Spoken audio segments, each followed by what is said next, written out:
Bismillahirrahmanirrahim. Assalamu alaikum. Ninth class exercise number 1.2 question number 1 और उसका part number है 4। 6 minus 4 into 2 under root divided by 6 plus 4 2 under root. हमने इसको rationalise करना है, तो इसमें क्या होगा कि जो हमारे पास ये डिनोमिनेटर है इसका हम कॉन्जुगेट लेके उसको मल्टीप्लाई भी कर देंगे और डिवाइड भी कर देंगे। मैं यहीं पे कर देता हूँ। तो कॉन्जुगेट क्या होगा, यहाँ प्लस है तो मैं इधर लगा दूंगा minus. 6 minus 4 2 under root divided by 6 minus 4 2 under root. इसको मैंने मल्टीप्लाई भी कर दिया है और डिवाइड भी कर दिया। अब इनको हम आपस में मल्टीप्लाई करेंगे और इनको हम आपस में मल्टीप्लाई करेंगे। आपने जब हम इन दोनों को मल्टीप्लाई करेंगे तो हम लिखेंगे 6 माइनस 4 2 अंडर रूट और इसका स्क्वायर है, क्योंकि ये सेम रकमें हैं दोनों, ये वाली भी और ये वाली भी। और अगर हम नीचे आते हैं तो हम यहाँ देख रहे हैं यहाँ पे ये प्लस है और ये माइनस है। अभी मैंने इससे प्रीवियस जो लेक्चर था उसमें मैंने आपको बताया था कि अगर दो रकमें एक जैसी हों और एक दफ़ा प्लस हो और एक दफ़ा माइनस हो तो हम उसको लिख सकते हैं पहली रकम का स्क्वायर माइनस दूसरी रकम का स्क्वायर। ये फार्मूला है। ये 6 इधर आ जाएगा और इधर आ जाएगा 4 2 अंडर रूट। क्या बताया था मैंने आपको बताया था कि ए स्क्वायर माइनस बी स्क्वायर जो है वो होता है ए प्लस बी और ए माइनस बी। अगर दो एक जैसी रकमें हों, एक दफ़ा जमा में हो और एक दफ़ा माइनस हो, तो हम लिख सकते हैं पहली रकम का स्क्वायर माइनस दूसरी रकम का स्क्वायर। ये मैंने इधर लिख दिया है। और जो ये जो चीज़ है, अब ये एक स्क्वायर है ए माइनस बी का स्क्वायर, ये भी आपने पढ़ लिया होगा पहले 6 7 में या 8 क्लास में। ए स्क्वायर माइनस ए माइनस बी स्क्वायर, ये वाला ए माइनस बी स्क्वायर जो है वो होता है A square minus 2ab plus B square. अब ये ए और ये बी क्या चीज़ें हैं? ये ए से मुराद पहली रकम है और बी से मुराद दूसरी रकम है। इसको 6 माइनस 4 2 अंडर रूट, इसका जो स्क्वायर है होल का, हम उसको इस पैटर्न पे लिख देंगे। अब देखें ए स्क्वायर है, यहाँ पे हमारे पास ए वाली रकम है 6, तो 6 का स्क्वायर मैं ऐसे लिख देता हूँ फिलहाल, 6 का स्क्वायर आ गया माइनस 2, ये वाला 2, ये फार्मूले का पार्ट है 2, हम ऐसे लिख देंगे। फिर ए वाली रकम आएगी, वो हमारे पास पहले से मौजूद है 6, फिर बी और प्लस ये बी का स्क्वायर, ये वाली चीज़। अब देखें बी हमारे पास क्या है, 4 और 2 अंडर रूट। मैं यहाँ पे लिख दूंगा 4 2 अंडर रूट और यहाँ पे भी लिख दूंगा 4 और 2 अंडर रूट। ये जो 6 है, 6 का स्क्वायर क्या होगा, 6 इंटू 6 36। 2 टाइम हम मल्टीप्लाई कर देंगे, यहाँ पे आ जाएगा 36। ये माइनस एज इट इज़ आ गया। अब 4 का भी मल्टीप्लाई लेना है हमने और 2 अंडर रूट का भी स्क्वायर लेना है। अब 4 को 4 से मल्टीप्लाई करेंगे तो क्या आ जाएगा 16, और ये मैंने आपको पहले समझा चुका हूँ मैं। ये स्क्वायर और जो अंडर रूट है हम इनको कैंसिल कर देंगे, यहाँ पे आ जाएगा 2। अब जो 6 है, 6 का हम स्क्वायर लेंगे तो वो क्या आएगा, 6 इंटू 6 36, जैसे भी हमने किया है, तो ये 36 आ जाएगा माइनस 6 को 2 से मल्टीप्लाई करेंगे 12, 12 को 4 से मल्टीप्लाई करेंगे तो 48। अब ये जो 2 का स्क्वायर है 2 अंडर रूट है, सॉरी, ये हम ऐसे लिख लेंगे, प्लस 4 का जो स्क्वायर है वो 16 आ जाएगा। और फिर जैसे हमने ये वाला पोर्शन किया था यहाँ पे भी ये सेम है, तो 4 का 16 आ जाएगा और ये स्क्वायर और अंडर रूट जो है ये आपस में कैंसिल हो जाएंगे, तो यहाँ पे आ जाएगा 2 ब्रैकेट में, क्योंकि हमने इसको बाद में मल्टीप्लाई करना है। अभी 36 इसी तरह 16 को 2 से मल्टीप्लाई करेंगे तो 32 आ जाएगा। अब ये 36 माइनस 48 2 अंडर रूट प्लस 16 को 2 से मल्टीप्लाई करेंगे 32 आ जाएगा।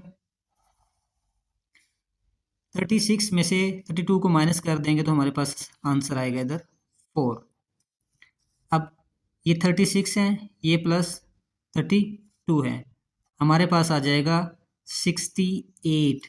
माइनस 48 और 2 अंडर रूट, और ये 4 हमारे पास इसी तरह। अब हम इसको इस तरह लिख सकते हैं 68/4 माइनस 48 2 अंडर रूट और 4। अब हम इसको कैंसिल कर सकते हैं। दूसरा तरीका ये है कि आप इन दोनों में से कॉमन ले लें और उस कॉमन को कैंसिल कर दें, दोनों तरह से हो सकता है। 68 को 4 पे डिवाइड करेंगे तो हमारे पास आएगा 17, माइनस अगर इसको डिवाइड करते हैं तो यहाँ पे आएगा 12 और 2 अंडर रूट। कैसे? 4 1 ज़ा 4, यहाँ से 2, साथ में हमने ये 8 ऐड कर लेना है, 28 हो गया। 4 7 ज़ा 28, और ये 4 1 ज़ा 4 और 4 2 ज़ा 8, तो ये 12 और 2 अंडर रूट आ गया। जो हमारे पास डिनोमिनेटर है उसमें अंडर रूट वाली रकम ख़त्म हो गई और हमने यही करना था। ये हमारे पास आंसर आ गया पार्ट नंबर 4 का। अच्छा जी, अब हमारे पास है part number 5। 3 under root minus 2 under root divided by 3 under root plus 2 under root. क्या करेंगे हम? सेम जैसे हमने बाकी क्वेश्चन के पार्ट किए, इसका कंजुगेट लेंगे तो क्या आएगा 3 अंडर रूट, और यहाँ प्लस है तो मैं इधर लगा दूंगा माइनस 2 अंडर रूट, उसको मल्टीप्लाई भी कर देंगे और सेम टाइम पर हम डिवाइड भी कर देंगे।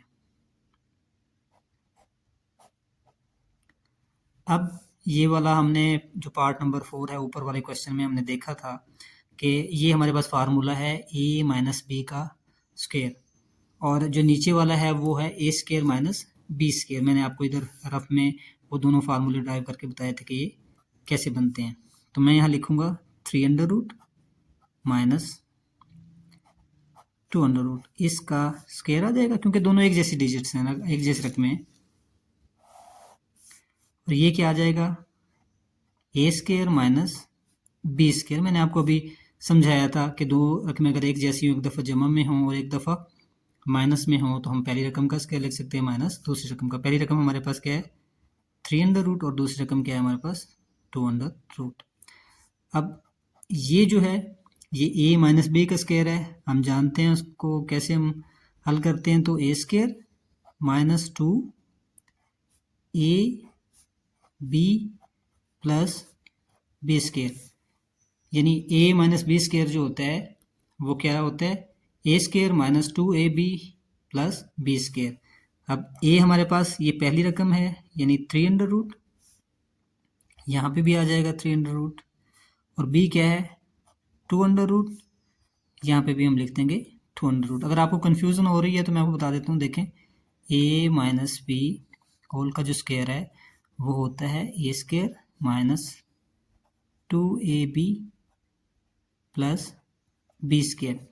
अब यहाँ a क्या है हमारे पास 3 अंडर रूट है, और जो b है वो हमारे पास 2 अंडर रूट है। इसको हम इसी हिसाब से यहाँ पे लिख देंगे जैसे मैंने अभी लिख दिया है। अब ये स्क्वायर और अंडर रूट आपस में कैंसिल हो जाएंगे, ये भी मैं आपको बता चुका हूँ कैसे करते हैं हम, कि जो हमारे पास अंडर रूट होता है इसकी वैल्यू होती है 1/2, 1 डिवाइडेड बाई 2, ये 3 इसी तरह, और ये वाला जो स्क्वायर है ये मैंने यहाँ पे लिख दिया। अब ये इसके साथ ऐसे कैंसिल हो जाएगा तो हमारे पास 3 बचेगा, तो ये मैंने इधर ख़त्म कर दिया, यहाँ पे आ गया 3 माइनस ये कैंसिल हो गया, इधर आ गया 2।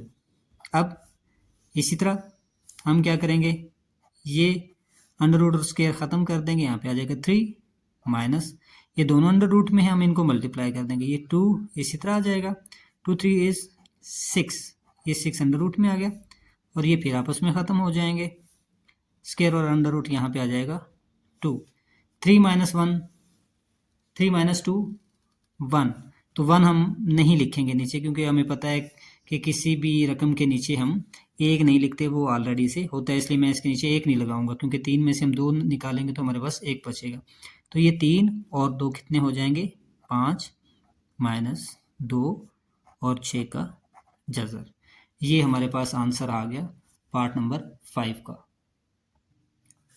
अब जी हमारे पास है पार्ट नंबर 6 और लास्ट है क्वेश्चन नंबर 1 का लास्ट पार्ट है ये 4 3 under root divided by 7 under root plus 5 under root. हम क्या करेंगे सेम टाइम पे इसका कॉन्जुगेट मल्टीप्लाई भी कर देंगे और डिवाइड भी कर देंगे। हम जानते हैं कि 7 अंडर रूट यहाँ पे हम क्या लगाएंगे, माइनस लगाएंगे, क्योंकि जब हम इसका कॉन्जुगेट लेंगे तो इधर प्लस होगा तो हम इधर माइनस लगा देंगे। अब ये 5 इसी तरह आ गया, और यहाँ भी हम 7 - 5 लिख देंगे। अब इनको मल्टीप्लाई करेंगे, ये 4 हम ऐसे ही रहने देते हैं, इस 3 को इधर मल्टीप्लाई कर देंगे। 3 को 7 से मल्टीप्लाई करेंगे तो 21 माइनस 3 को 5 से मल्टीप्लाई करेंगे तो 15 और अब हमारे पास ये प्लस में है और माइनस में है। मैंने आपको अभी समझाया था a प्लस बी और a माइनस बी। हम इसको लिखते हैं a square minus B square. अगर दो एक जैसी रकमें हों और एक दफ़ा प्लस में हो और एक दफ़ा माइनस में हो तो हम उसको लिख सकते हैं पहली रकम का स्क्वायर माइनस दूसरी रकम का स्क्वायर। पहली रकम हमारे पास क्या है यहाँ 7 तो मैं इसका स्क्वायर लिख दूंगा, फिर माइनस 5 इसका मैं स्क्वायर लिख दूंगा। अब ये 4 इसी तरह, 21 इसी तरह, माइनस 15 ये भी इसी तरह, और ये स्क्वायर और अंडर रूट ख़त्म हो जाएंगे। ये भी मैं पिछले जो हमने पार्ट किया उसमें मैं आपको समझा चुका हूँ कि किस तरह हम करते हैं। अब हमारे पास यहाँ आएगा 7 माइनस 5, तो ये 4, ये 21 बाकी सारी चीज़ें हम इसी तरह लिख देंगे। 7 माइनस 2, 7 माइनस 5 2, इस 2 को हम इस पर डिवाइड कर देंगे, यहाँ आ जाएगा 2। तो हमारे पास आंसर आया 2 इंटू 21 माइनस 15 ये हमारे पास क्वेश्चन नंबर 1 जो है 1.2 का, ये इसके जो 6 पार्ट हैं ये कंप्लीट हो गए हैं। 3 मैंने पहले प्रीवियस लेक्चर में आपको समझा दिए थे और 3 मैंने आपको इस वीडियो में समझा दिया। अगर कहीं भी आपको कोई कन्फ्यूज़न हो तो आप मुझे कमेंट सेक्शन में बता सकते हैं। इंशाल्लाह मैं कोशिश करूँगा कि आपकी जो कन्फ्यूज़न है उसको एक अच्छे वे में मैं आपको समझा सकूँ, कन्फ्यूज़न आपकी दूर कर सकूँ। मुझे उम्मीद है कि आपको ये मेथड समझ आया होगा, आपको ये क्वेश्चन भी बेहतर समझ आ गए होंगे इंशाल्लाह। उम्मीद तो है कि आपको पूछने की ज़रूरत महसूस नहीं होगी। अल्लाह हाफिज़।